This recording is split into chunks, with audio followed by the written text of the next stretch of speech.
Marilah kita bersatu dalam doa.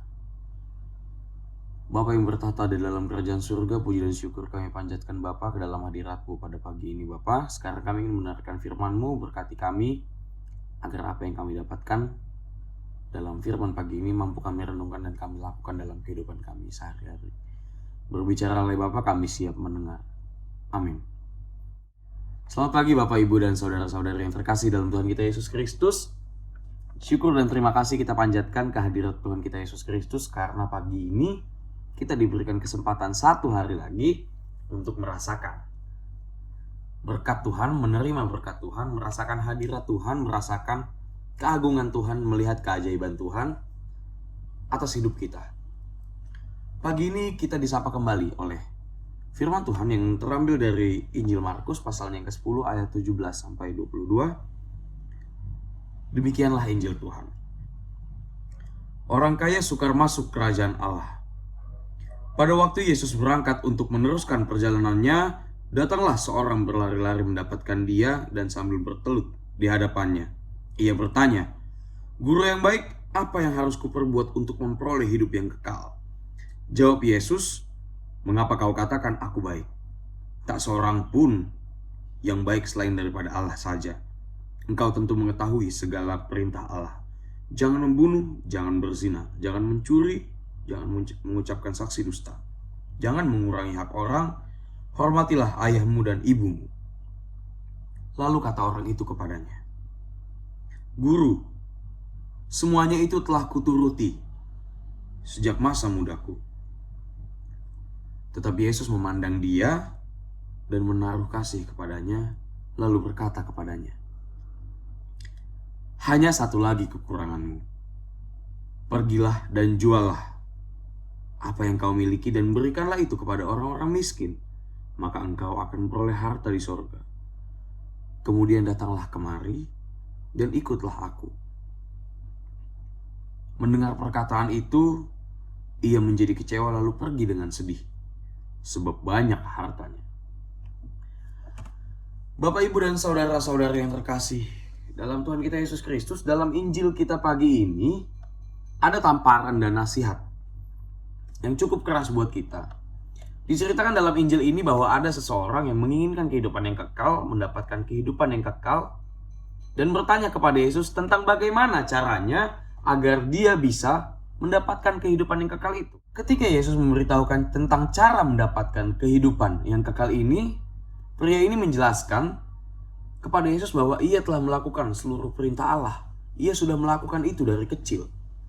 Ia sudah menaatinya dari kecil, dari masa mudanya ia sudah melakukan hal itu semua. Terlihat ada kesombongan yang ditunjukkan pria ini kepada Yesus.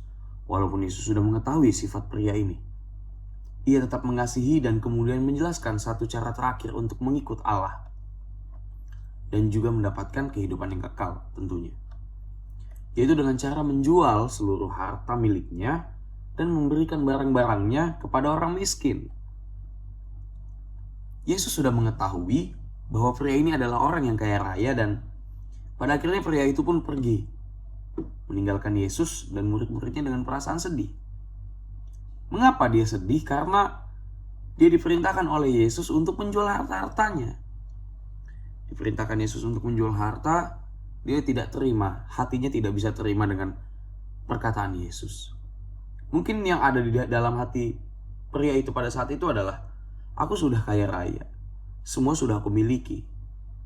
Masa iya aku harus kasih ke orang lain dan bahkan aku jual?" Mungkin yang ada di dalam hatinya seperti itu. Saudara dan saudari, Tuhan mengetahui apa yang bahkan kita sembunyikan dari dia.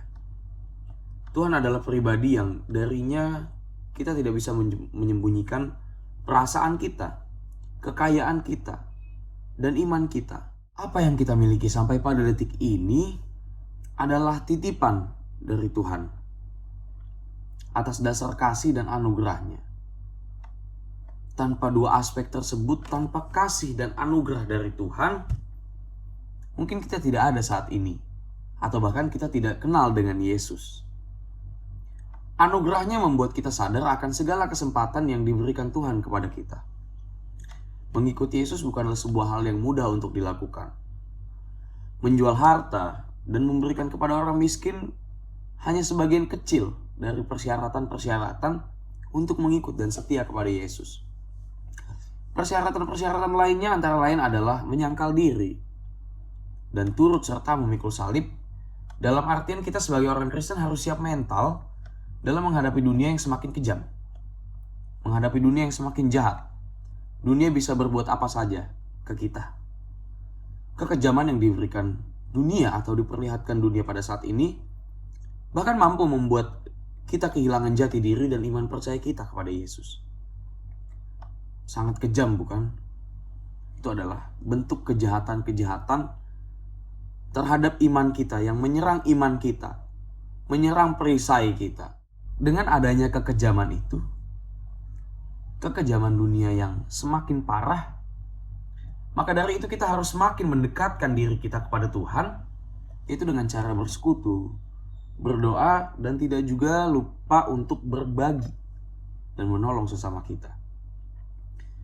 Dengan kita melakukan hal-hal itu, Tuhan akan menurunkan atau mencurahkan Roh Kudus untuk terus menerangi hati kita, supaya hati kita tidak dipenuhi kegelapan, supaya hati kita tetap terang, menjadi terang seperti apa yang dikatakan dalam Matius 5 ayat 13, jadilah terang dan garam dunia, dan pada suatu saat kita akan mendapatkan kehidupan yang kekal bersamanya. Mengikuti Yesus juga harus siap dihina, difitnah, dicaci, dan dibohongi. Pengalaman pribadi saya tentang difitnah, dicaci, dan dibohongi oleh orang-orang di lingkungan saya membuat saya semakin kuat dalam pengenalan atau ziarah rohani saya kepada Yesus Kristus. Pada saat itu mungkin apa yang dirasakan oleh pria dalam Injil Markus ini juga saya alami, yaitu kecewa. Namun dalam kekecewaan inilah yang membangkitkan gairah saya. Pokoknya nggak boleh nyerah. Tuhan kasih ini sebagai cobaan untuk menguatkan diri saya. Itu yang saya katakan pada saat itu, dan itu juga yang seharusnya kita katakan jika kita sedang berada dalam pencobaan. Mengikuti Yesus harus siap dicobai, karena Yesus pun juga dicobai, bukan tidak. Ada sebuah cerita dari Johnny Cash dan June Carter yang merupakan ikon kisah cinta romantis dari dunia musik country. Ketika mereka bertemu di sebuah pertunjukan musik, Johnny berkata kepada June seperti ini, "Kamu dan aku akan menikah suatu hari nanti." June tertawa dan berkata bahwa ia menanti saat itu. Perasaan cinta mereka bertumbuh begitu cepat, namun jalannya ternyata tidak mudah. Johnny suka mabuk dan kecanduan obat amfetamin. Hal itu sangat menguji cinta mereka. Namun mereka tidak pernah menyerah. Tentang Johnny berkata, ia mencintaiku tanpa syarat. Akhirnya mereka tetap bersama sampai mereka meninggal dengan selisih waktu hanya 4 bulan. Mencintai memang bukan sekadar perasaan emosional sesaat pada pandangan pertama. Mencintai berarti selalu siap dengan segala konsekuensi dari cinta itu sendiri. Sekali lagi saya tekankan bahwa untuk mengikuti Yesus dan mendapatkan hidup yang kekal, memang bukan sekedar menuruti dorongan emosi sesaat atau gairah sentimental saja. Kita perlu menghitung seluruh harganya, seluruh apa yang harus kita bayar. Kita harus memperhitungkan itu semua. Apakah kita sanggup bila kepada kita dituntut untuk meninggalkan segala kenyamanan hidup dan masuk dalam kehidupan seorang murid Yesus yang penuh dengan risiko? Marilah kita bersatu di dalam doa. Terima kasih Allah Roh Kudus atas berkat-Mu, atas firman-Mu pada pagi ini. Terima kasih karena Engkau telah kembali mengajarkan kami untuk hidup dalam terang firman-Mu, hidup dalam kesederhanaan, dan hidup tidak dalam kesombongan. Ajari dan didik kami terus Bapa, agar kami mampu mendapatkan harta sorgawi, bukan harta duniawi. Harta sorgawi yang hanya dari Engkau saja. Bapa, berkati aktivitas kami pada hari ini. Berkati apa yang kami lakukan agar kiranya mampu menjadi berkat bagi sesama kami. dan layak di hadapan-Mu. Terima kasih Bapa, ke dalam tangan-Mu kami telah berdoa dan mengucap syukur. Amin. Bagi Bapak Ibu yang memiliki pergumulan khusus dan ingin didoakan, bisa menghubungi rekan-rekan pendeta di nomor berikut.